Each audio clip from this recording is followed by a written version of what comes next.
रहे हो, खास में मल रहे हो साबु को, क्यों मल रहे हो? आज होने का प्रकार आपको बदल गया, अब मैच्योर प्रकार हो गया। वह वक्त आपको होने को चाइल्डिश प्रकार है, तो आज मैच्योर प्रकार हो गया। आपकी माँ आपको जाते रहे मैच्योर देखना चाहती थी, वाते रहे आप मैच्योर हो गए। वह वक्त आप आसन पे, सोफा सेट पे, पलंग पे सुसु कर देते थे, आज कर रहे हो? नहीं कर रहे हो, क्यों? वो एक होने का प्रकार है तो आपको बचपन में क्या आपको पता ही नहीं चलती थी कि सुसु कहाँ करनी, जहां आ गई वहीं कर दी। अब कर रहे हो? नहीं कर रहे हो, क्यों नहीं कर रहे हो? क्योंकि आप वो ही हो, पर आपके होने को प्रकार बदल गया। वह वक्त यदि आपको कोई कहते हो कि बिजनेस करने जाओ तो आप रोने लग जाते, नौकरी करने जाओ तो, क्योंकि घर में से निकलने में से आपको डर लगता तो बाहर। मम्मी के अलावा मम्मी को पड़ोसी गोद ले तो आपको रोना आते, तो अब आप शायद पड़ोसन भी तकते होंगे। होने के प्रकार बदल गए, होने के प्रकार बदल गए। वहां वक्त पड़ोसन ले ले तो रोआ धोई हो जाती होगी, अब नहीं हो गया, पड़ोसन अच्छी लगने लग गई, लाउदाय नेबर हो गया। तो एक बात ध्यान से समझो कि हो तो वही ना, हो वही, पर होने के प्रकार बदल गए। तो अहम वही है, अस्मि बदल रहे है। अहम तो वही है, अस्मि आपको निरंतर बदल तो भयो फिनोमिना है। कभी आप कुछ हो, कभी आप कुछ हो, कभी आप कुछ हो, अहम नहीं बदल रहे हो है। अपने यहां देखो कितनी खूबसूरती से अहंता शब्द भी वापरे गयो है और अस्मिता शब्द भी वापरे गयो है। जो लोग, मैं तेरे को कह रही हूं खास कि अहंता और अस्मिता की ये जो शेड्स हैं, इनको यास्क की लाइट में समझने की कोशिश करो। क्या ब्यूटीफुल फैसेट एक सामने आ रहे हो कि राइट फ्रॉम द चाइल्डहुड, क्योंकि अपने ज्ञान की जो माने क्षितिज है वो इतनी सी है, बचपन से बुढ़ापा तक की, वहां में अहंता यूनिफॉर्मिटी से कायम रह रही है और अस्मिता प्रोसेस के तहत बदलती जा रही है। कभी कुछ हो रहे हैं, कभी कुछ लग रहे हो, अभी कुछ है, अभी कुछ है, अभी कुछ है। अस्मिताएं बदल रही हैं, अहंता बदल नहीं रही है। यास्क को रिफर करोगे तो ये ब्यूटी समझ में आएगी। अदरवाइज अस्मिता और अहंता पर्यायवाची शब्द हैं। क्या होना अपन ने देख लियो कि होना द्रव्य में भी है, होना क्रियापद में भी है, संज्ञा भी है और क्रियापद भी है। पर जो होने को जो संज्ञा है और होने को जो क्रियापद है, वाकई शेड में ये सटल माने सटलिटी है, जाको अपने को एप्रिशिएट करते आनी चाहिए। वो जैसे वह तरफ है, ऐसे अपनी सेल्फ अवेयरनेस में भी ये सटलिटी है कि अपनों एक अहम है जो लिंगरिंग ऑन। और यदि अपने को ऐसा ज्ञान होवे कि गए जन्म में अपन कौन हते, आवते जन्म में अपन क्या होंगे, तो वो अपनी अहंता 3 जन्म में नहीं, 100 जन्म में भी सहस्र परिवत्सर में लिंगर ऑन करेगी। अस्मिता बदल जाएगी तुम्हारी, अहंता नहीं बदलेगी। ब्रह्म संबंध याद करो, सहस्र परिवत्सर तिरो भावो हम, वो अपनी अहंता एक लिंगर ऑन कर रही है। सहस्र परिवत्सर सु, वो एक अहंता स्टैटिक है, एकदम फिक्स्ड है, वहां में कोई चेंज नहीं है। और अस्मिता निरंतर बदल रही है, निरंतर बदल रही है, क्योंकि वो सीदती सत है। सीदती सत को उत्तम पुरुष को एक वचन है अस्मि, और सीदती अस्तिति सत को भी उत्तम पुरुष को एक वचन है अस्मि। ख्याल में आया ना? सीदामी इति सत और सीदती इति सत, ऐसे अस्तिति सत और अस्मिति सत भी तो हो सके ना। कोई अस्थि को कोई प्रथम पुरुष नहीं ठेका थोड़ी लिया, अपन ने नहीं ठेका, अपन आपको नहीं मिलता है, ऐसा तो नहीं है ना। तो अस्मि जो है वहां में एक सत बोल रहे हो है, अहम में एक सत बोल रहे हो है, 2 तरह के सत है। एक परमानेंट है सो टू से, और एक इम्परमानेंट है जो पासिंग फेजिस में अपने भीतर आवे है। ऐसे अपनी अहंता और अस्मिता के दो पहलू हैं, उनको ध्यान से समझोगे ना तो सारी बात समझ में आएगी कि ये सारा इश्यू क्या है। यदि आप समझ गए हो तो अपन याकू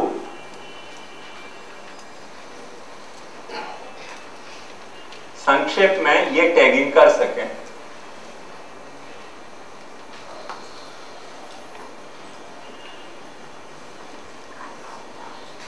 कि जो अहम है वो काल निरपेक्ष है, क्योंकि सहस्र परिवत्सर है। एक्चुअली तो देखो ब्रह्म संबंध के मंत्र में सहस्र परिवत्सर भी छोटो शब्द वापर्यो है। अपनी बात कन्वे करने के लिए ये तो सहस्र परिवत्सर की बात नहीं है।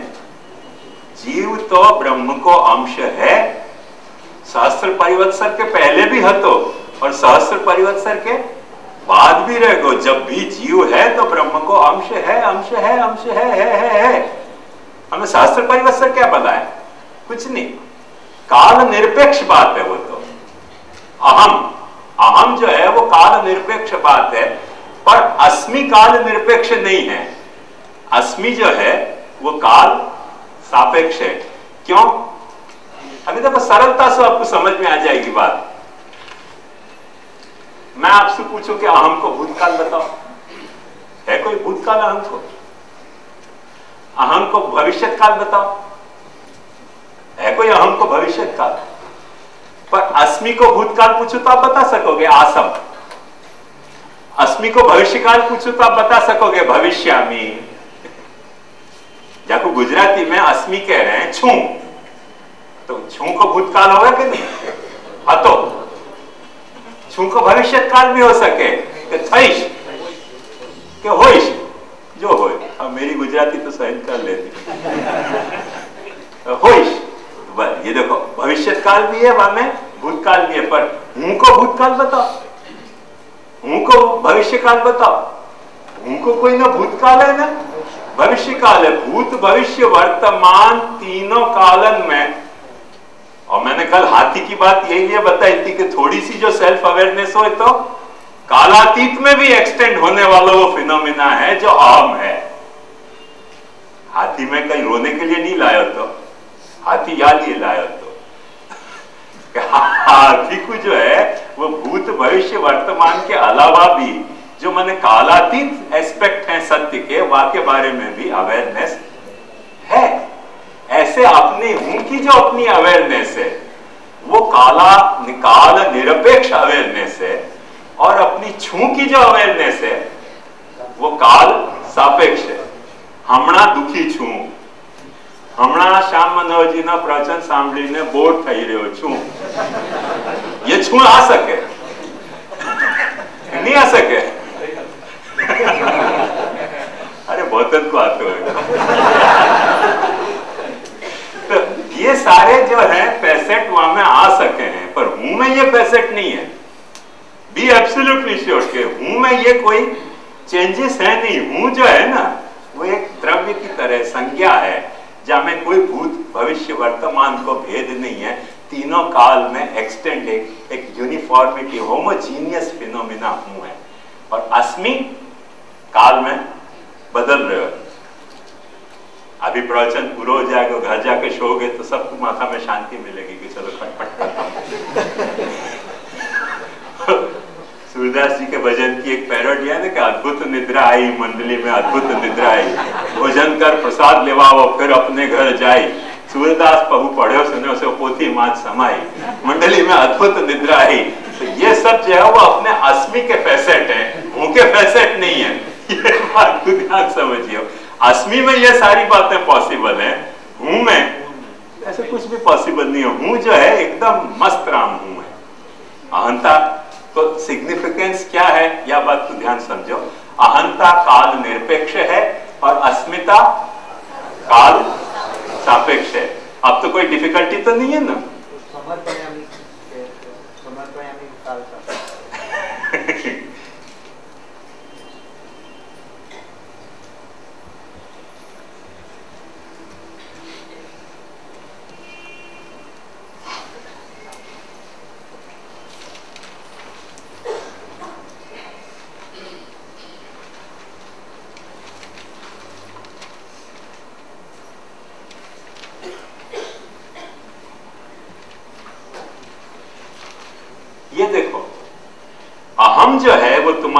बीज भाव को कैरी कर रहे हैं, और अस्मि जो है वो तुम्हारे भक्ति भाव को कैरी कर रहे हैं। या माइन्यूट सटलिटी को समझने को प्रयास करो कि जो तुम्हारा अहम है, तुम्हारे अस्मिता जो है वो बीज भाव नहीं कैरी करे। महाप्रभु जी क्या क्या करें? बीज भाव है,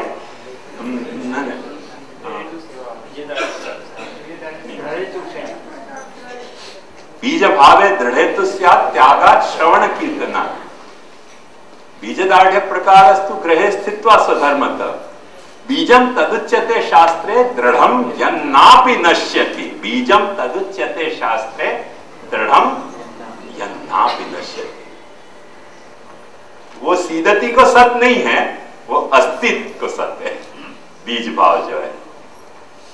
या खूबसूरती को बहुत ध्यान से समझो कि बीज भाव जो है वो अस्तित्व सत में सु आत्म फिनोमिना है, और भक्ति भाव अस्थि में सु आत्म नहीं फिनोमिना है, भक्ति भाव अस्मि में सु आत्म फिनोमिना है। क्योंकि भक्ति तो अपन कुछ करेंगे तो होगी, जो आपकी प्रोसीजर बताई है महाप्रभु जी ने कि यथा भक्ति प्रवृद्धा स्यात् तथोपायो निरूप्यते, बीज भावे दृढ़ेतु स्यात् त्यागात् श्रवण कीर्तनात्, बीजदाढ़ प्रकारस्तु गृहे स्थित्वा स्वधर्मतः, अव्यावृत्तो भजेत् कृष्णं पूजया श्रवणादिभि, व्यावृत्तोपि हरो चित्तम श्रवणादौ न्यसेत् सदा, ततः प्रेम तथासक्ति व्यसनं च तदा भवेत्। ये देखो सारी अस्मि की प्रक्रिया है, अहम की प्रक्रिया नहीं है। और बीज की प्रक्रिया जो है वो बीज भाव की अहम की प्रक्रिया है। पहले ये फंडामेंटल इश्यू को समझने को प्रयास करो कि बीज भाव जो है वो अपने अहम से रिलेटेड बात है, और भक्ति भाव जो है वो अपने अहम से रिलेटेड नहीं होके अपनी अस्मिता से रिलेटेड है, अहंता से रिलेटेड नहीं है। या पहलू को समझोगे ना तो आगे की बात काफी स्मूथ हो जाएगी। हाँ, ये अस्थि में तो भाव विकार है, षट भाव विकार, जैसे सीधति इति सत्य है, तो ऐसा भी भक्ति भाव में काल सापेक्ष सभी भाव विकार मानना पड़ेगा। मतलब भक्ति जो है विकार ही हो रही है, ऐसा मानो। जब तो भक्ति तो कभी वो विकार नहीं आवे, अगले जन्म में भी अपन कैरी फॉरवर्ड करिए यदि संदर्भ ले भक्ति भाव। उनको याद दिवाइए, यदि मैं खुलासा नहीं करूं तो याद दिलाइए, पीछे करूंगा खुलासा। पहले एक वक्त ये समझ ले,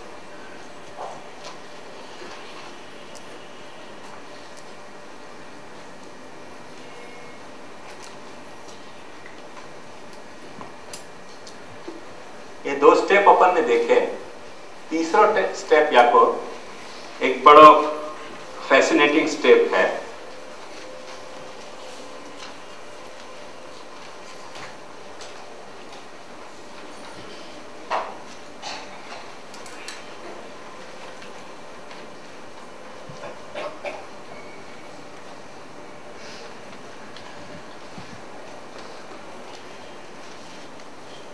तीसरे स्टेप में कृष्ण बीज भाव तुम्हारे में है तो कृष्ण के प्रति तुम आत्मसमर्पण कर पाओगे महाप्रभु जी के हिसाब से।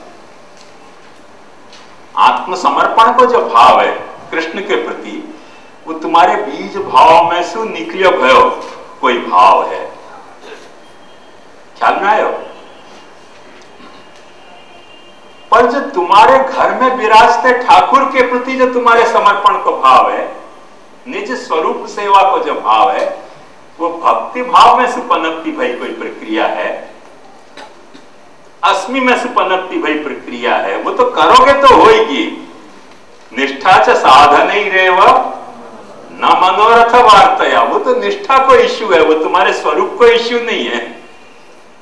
बात समझ में आ रही है ना? वो तुम्हारी निष्ठा को वह प्रश्न हो रहे हो, वहां तुम्हारे स्वरूप को वहां कोई इश्यू नहीं है। यह बात को भी अपन करेंगे और विचार।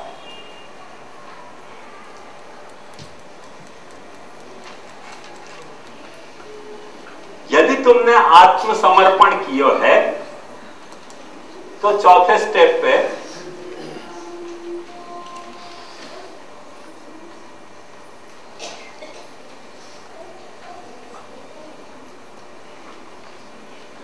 आत्मा को कृष्ण में विनियोग को भाव आएगा।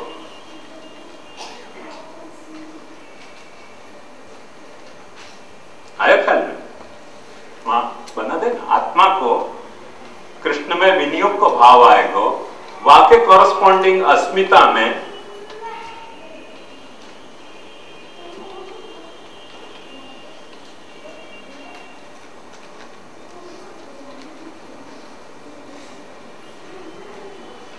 आत्मीय के कृष्ण विनियोग का भाव आएगा।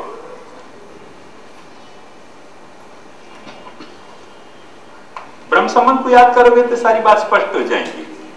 गद्य मंत्र को, आत्म विनियोग को भाव यदि भयो तुम्हारे भीतर, तो तुमको यह भाव पनपेगो कि मेरा जो आत्मीय है वह को भी मुझको विनियोग करना है। अब देखो, आत्म विनियोग तो तुम कृष्ण से डायरेक्ट कर सको हो, पर आत्मीय विनियोग कृष्ण से डायरेक्ट नहीं कर सको। क्यों? कि आत्मीय विनियोग तो तुम्हारे भीतर नहीं है ना, आत्मी बाहर है। कृष्ण के साथ एक एडवांटेज है, वो क्या है कि कृष्ण तुम्हारे भीतर भी है। तो तुम्हारे भीतर बैठे हुए कृष्ण में तुम अपनी आत्मा को विनियोग कर सको। तुम्हारी आत्मा के भीतर बैठे हुए कृष्ण में तुम तुम्हारी आत्मा को विनियोग अच्छी तरह से व्यवस्थित रूप से कर सको हो। पर आत्मीय को विनियोग तुम्हारी आत्मा में बैठे हुए भीतर बैठे हुए कृष्ण को तुम आत्मीय विनियोग कैसे करोगे? एक फनी एग्जांपल दे रहा हूं, हंसने की बात है खाली, कि कोई आदमी को तुम नाक में सू, कान में सू, आंख में सू, गला में सू घुसा के अंदर तक कृष्ण में पहुंचा सको? नहीं पहुंचा सको। कहीं से भी आदमी को घुसाओगे वह आदमी घुसेगा ही नहीं। एक तो तुम्हारे कान नाक आंख फट जाएंगे, सो नफा में अंदर तो कोई आदमी घुसने वाला है। तुम्हारे आदमी में न जाने क्या क्या नहीं है, हाथी है, घोड़ा है, बंगला है, मकान है, 50 चीजें हैं, वो कहां घुसेंगी कृष्ण तक पहुंचने के लिए? आत्मीय विनियोग की लाचारी यह है कि तुमको कृष्ण कोई बाहर भी चाहिए, भीतर को कृष्ण काम नहीं आएगा। आत्मीय विनियोग का सवाल है, तो आत्म विनियोग में आ जाएगा। बात ध्यान से समझो, तुम्हारे भीतर कृष्ण बैठे हुए हो, वहां में तुमको तुम्हारी आत्मा को विनियोग करना है, कोई तुमको रोक नहीं सके। कोई के बाप की ताकत नहीं है, इमरजेंसी लागू हो जाए तो भी नहीं रोक सके अपने को कोई। माने मारा सास गुस्से थाय छे कि सेवा नहीं करवानी, सेवा पर गुस्से થઈ શકે, પણ કૃષ્ણ ગમે છે કે નથી ગમતા એમાં સાસ કે સસરો કે પતિ કે પત્ની કોઈ ગુસ્સે નથી થઈ શકતી। आई ना बात ख्याल में? सास ससरा गुस्सा काहे में हो सके? आत्मीय विनियोग में, आत्मा विनियोग में कोई की गुस्सा होने की ताकत ही नहीं है। एकदम साफ सुथरी बात है। ये चौथे स्टेप में बात आ रही है। या को 5वां स्टेप तनुज सेवा है।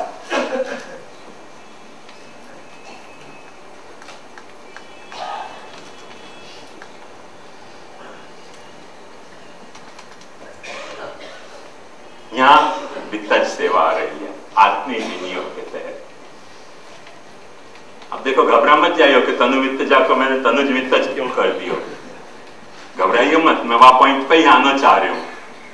वहां पॉइंट पे आना है करके मैं ये इंट्रोड्यूस कर रहा हूं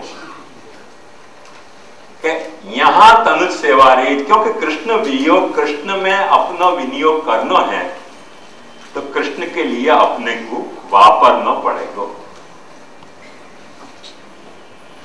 तुम्हारा बीज भाव तुमको यह समझाएगा कि तुमको कृष्ण में समर्पित होना है। वो कृष्ण में तुम्हारा जो समर्पण है कृष्ण के प्रति, वो तुमको ये समझाएगा कि कृष्ण में मुझको कृष्ण के काम आना है, कृष्ण के काम आना है। ये समझ तुमको तुम्हारे तनुज विनियोग को, तनुज सेवा के लिए प्रेरित करेगी। आई ना बात ख्याल में? कृष्ण के काम मुझको आना है, वो तुम्हारे हाथ में वाह तरीके की कुचर आ जाएगी, तुम्हारे पैर में वाह तरीके की कुचर आ जाएगी, तुम्हारे आंख में वाह तरीके की कुचर आ जाएगी, कान में वाह तरीके की कुचर आ जाएगी। मैंने वो जैसे दयाराम भाई ने गाया है ना, हाँ, ये भी अचल भक्ति तारी आप मने मोहन। तो वो नाक तेरे तुलसी दल सुनने में काम आ जाए, और हाथ तेरे सेवा में काम आ जाए, माथा तेरे झुकने के काम आ जाए चरण पे, और पैर तेरे तक सेवा के लिए चलने के काम आ जाए, ये भी अचल भक्ति तारी आप मने मोहन। तो वो तुमको भाव कहां से जगेगो? तुम्हारी तनुज सेवा से। और आत्मीय को विनियोग को जो भाव है वो कहां से जगेगो? या लीनियज में, या लीनियज में नहीं है, वित्त सेवा या लीनियज में है। अब यहां आके देखो कितना बड़ा एक गुल खिल रहे हो, लीलात्मक गुल खिलना मैंने समझो ना, है फूल खिलना। बड़ा मजेदार गुल यहां खिले है।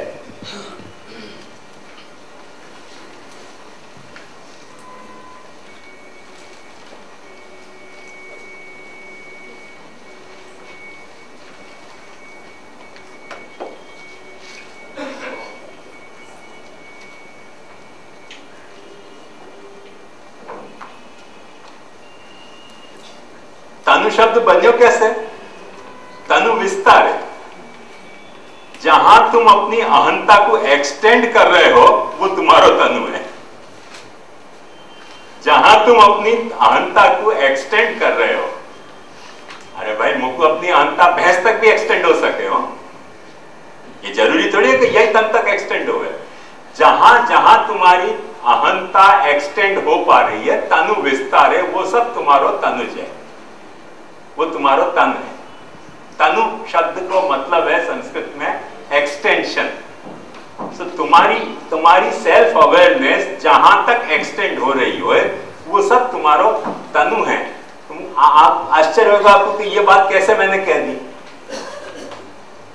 तो देखो ध्यान से समझो, जितने शब्द हैं, स्वीकार, अंगीकार, स्वीकार जो मेरो नहीं है वाकु मैंने मैं मान्यो, अंगीकार जो मेरा अंग नहीं है वाकु मैंने अपनो अंग मान्यो, और मेरे अपनी सेल्फ अवेयरनेस को मैंने यहां तक एक्सटेंड किया।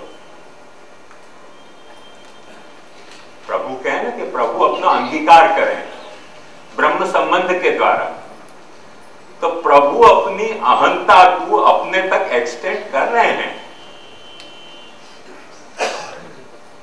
प्रभु ब्रह्म संबंध की प्रोसेस को अपना अंगीकार कर रहे हैं। ये जो अपन बात कह रहे हैं, स्वीकार कर रहे हैं। स्वी को मतलब क्या? स्व माने खुद। स्वीकार जो स्व नहीं है वाकु स्व बनानो। अंगीकार का मतलब क्या? जो अंग नहीं है वाकु अंग बनानो, वो अंगीकार। तो तनु विस्तार है। ये जो तनुज सेवा है, जहां तुम्हारो अहंता एक्सटेंड हो रही हो, वो सारों को सारों एक से लेके infinite numbers of item Tanuj सेवा के अंतर्गत आएंगी। और विद्मि लाभे विंदते इति वित्तम, जो मिल जाए वापु वित्त कर जाए। अब वानर राय की तरह अपन सोचे कि वो तो पूर्व जन्म का कर्जा ले रखा था और वो आज मिल गया इसलिए वो वित्त है। पर वो बात सच है। वो तो कोई की पॉकेट मार ले तो वित्त नहीं मिल जाए, मिले कि नहीं? पॉकेट मार लो तो वित्त मिल जाए। ये मासा यहाँ बैठे हुए हैं, इनने ही मुझको बड़ी मजेदार स्टोरी सुनाई कि ये बंबई जा रहे थे ट्रेन में, तो इनको अचानक खीसा में भारीपन लगे, इनने हाथ डाले तो कोई दूसरे को हाथ दो। यहाँ क्यों हाथ डाल रहे हो? मैं यही देख रहा हूँ कि कहाँ जा रहे हो हाथ? तनु विस्तार है। खुद के खीसा के बजाय माता के खीसा में विस्तार हो गया अंत तक। आत्मवत सर्वद्रव्य पर द्रव्य या पश्यति से पश्यति, अपने जैसा सबको मानो। मेरा खीसा तुम्हारा खीसा, महाराज को खीसा वैष्णव को खीसा। तनु विस्तार है। तुम्हारी पॉकेट मेरी पॉकेट, हमारा अहंता को विस्तार ऐसे हो गया हो सके। पर या की सच्चाई तो पता चले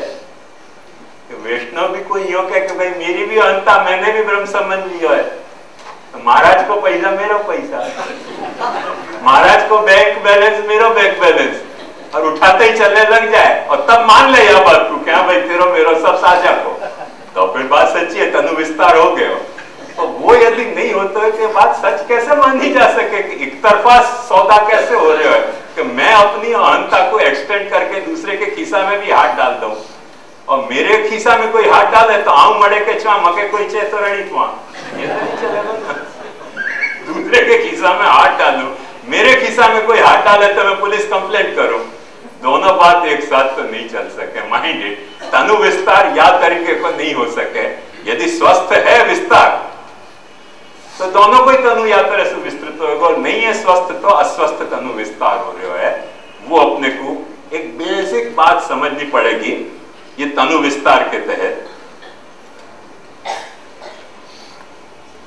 यहां में विस्तार जो है, बात ध्यान से समझो,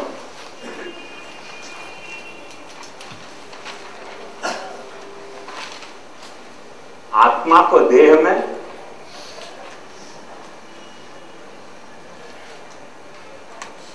ऐसे देह को आत्मा में विस्तार हो सके।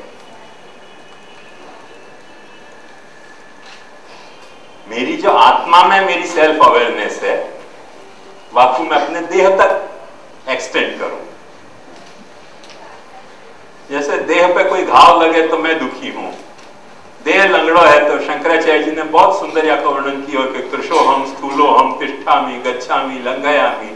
अरे मैं जाड़ो हूं, मैं मोटो हूं, मैं भूखो हूं, मैं पेट भरे हुए हूं, मैं दुखी हूं, मैं सुखी हूं, ये सारी देह को रिफर करने वाली जो बातें हैं उनसे अपन अपनी आत्मा को भी रिफर कर रहे हैं। और ऐसे लाभ के भी दो रूप हो सके हैं।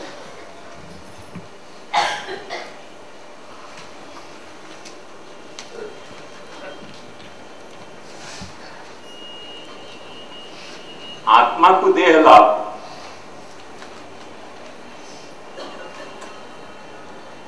और देह को चैतन्य लाभ। क्यों नहीं हो सके? वित्त को मतलब क्या? जो अपने को मिलो वो वित्त, तो देह को चैतन्य नहीं मिलेगा और आत्मा को देह नहीं मिलेगा, तो देह भी जो है वो वित्त हो सके है, आत्मा भी वित्त हो सके है, और देह को विस्तार अपन आत्मा तक कर सके हैं। वैसे वर्षा आत्मा को विस्तार अपन देह तक कर सके। तो जो बात अपने को ध्यान सु या सारे फिनोमिना में या कि गेमुट में जो समझनी है वो ये बात है कि जब वक्त तुम आत्मा को विस्तार देह तक कर रहे हो, वह वक्त महाप्रभु जी ने एक जजमेंट दिया है कि यावत देहाभिमान तावत वर्णाश्रम धर्म एव स्वधर्म भगवत धर्मादयोपि परधर्मा विधर्मा वा यदा पुनः आत्मानं संघात व्यतिरिक्तम मन्यते तदा भगवत धर्म एव स्वधर्म वर्णाश्रम धर्मादयोपि परधर्मा विधर्मा वा। देखो एक्सटेंशन क्या कि जो साइकोलॉजी है महाप्रभु जी कैसी समझा रहे हैं कि तुम्हारी आत्मा अवेयरनेस यदि एक्सटेंड हो रही है देह तक तो वर्णाश्रम धर्म तुम्हारा स्वधर्म है। यदि एक्सटेंड नहीं हो रही है और देह को तुम ऐसे समझ रहे हो कि देह तो मेरा एक वित्त है, तो फिर भगवत धर्म स्वधर्म है। आई बात ख्याल में? यही लिए ब्रह्म संबंध में ध्यान से देखो, देह इंद्रिय प्राण एज ए वित्त की कैटेगरी में वो आपको काउंट किया गया है, क्योंकि वो अपने आत्मा को मिले भयो एक वित्त है। भगवत सेवार्थ मिले भयो ये वित्त है। भागवत या लिए निरंतर हैमरिंग कर करके ये बात क्या है कि मानुष्य जन्म जो है वो बहुत दुर्लभम मानुषो देह, यासु तुम भजन करो, यासु तुम भजन करो। ये बहुत बड़ी मूड़ी तुमको मिली है मनुष्य देह की, जो भजन करने के लिए तुम्हारी आत्मा को दी गई है। क्योंकि देह यदि नहीं होएगो तो तुम भजन अच्छी तरह से नहीं कर पाओगे। जिनको ज्ञान, इनको मुक्त होना है, उनको होने दो, उनको देह की गरज नहीं है। रीचे राबड़ी थकी गरीब लोग रे, भोगी न भावे रे, हमें तो राज ना खासा खवास, देह से मुक्ति मन ना आवे रे। तो रीचे राबड़ी थकी गरीब लोग रे, जो दरिद्र है, जिनको देह को वित्त नहीं मिलियो है, वो मुक्त हो जाए। हमको तो देह रूपी वित्त मिलियो है, इतनी बड़ी मूड़ी मिली है, या वित्त को अपने निज स्वरूप की सेवा में विनियोग करेंगे, देह को करेंगे, वैसे ही आत्मा को भी माने देह से रिलेटेड जो भी कोई पदार्थ हैं, उन सबको भगवत सेवा में हम विनियोग करेंगे। यदि देह को वित्त मान रहे हो तो भगवत सेवा प्राप्त हो रही है। यदि आत्मा को एक्सटेंशन देह में मान रहे हो तो महाप्रभु जी कह रहे हैं भगवत धर्मा विधर्मा। तुम अपने देह को ही तो सब कुछ मान रहे हो, अभी क्यों खोटी धांधल कर रहे हो सेवा करने की? फुर्सत से करो जो देह के साथ रिलेटेड जो धर्म है, वर्ण के, आश्रम के, क्योंकि महाप्रभु जी के जो मेंटल सेट है वहां में वर्णाश्रमी काम कर रहे हो है। वाकई महाप्रभु जी ऐसे बोल रहे हैं, पर एक्चुअली अपन यह बात को अच्छी तरह से जान रहे हैं कि महाप्रभु जी के सिद्धांत में वह बात को पूरा स्कोप हतो कि जो वर्णाश्रमी और जो वर्णाश्रमी नहीं हते, किरात हूणांद्र पुलिंद पुलकसा आभीर कंका यवना खसादय येन्य च पापा यदुपाश्रया श्रया शुद्धंति तस्मै प्रभु विष्णवे नमः। ब्रह्म संबंध को जे जीव जात होय कोय रे, तेने तत्क्षण सर्वे सुख होय रे, एवं मार्ग श्री वल्लभ वर्ण रे, जहाँ नहीं प्रवेश विधि अर्ण रे। ये ब्राह्मणन के लिए या क्षत्रियन के लिए या वैश्य के लिए या पुरुष के लिए कोई प्रिविलेज किए कोई धर्म तरीके महाप्रभु जी सेवा नहीं बताना चाह रहे हैं, कोई की मोनोपोली सेवा को नहीं बताना चाह रहे हैं जो वेद में हती कि अनुपुनीत नहीं कर सके। महाप्रभु जी ने वो सेटअप रखो नहीं, वो फ्रेमवर्क रखो नहीं, प्रत्येक को सेवा को अधिकारी मान्यो है। शर्त की बात यही है कि तुम अपनी अहंता को विस्तार कैसे कर रहे हो, तुम अपनी ममता को विस्तार कैसे कर रहे हो, अपनी ममतास्पद वस्तु को कैसे ले रहे हो, वह बात को यदि तुम ध्यान से समझ जाओ तो तुमको सेवा को अधिकार और अनधिकार प्राप्त हो रहे है। या विषय को थोड़ा विस्तार और कल बताऊंगा, वाके बाद अपन या टॉपिक पे आएंगे, मगर या फ्रेम को ख्याल में रखोगे तो सारी बात आगे बढ़ सकेगी। ये फ्रेम तुम्हारी को मिस हो गई ना तो जो बात महाप्रभु जी समझाना चाह रहे हैं वो अपन समझ नहीं पाएंगे। यास्क की लाइट में मैंने आपको बताया कि देखो द्रव्य और आख्यात सु कैसे आखिर महाप्रभु जी की बात को अपन समझ सके, कितनी खूबसूरत पहलू आके सामने आवे हैं। मैं समझू कि 10 बज गए, सब लोग परेशान हो रहे हैं, तो आज को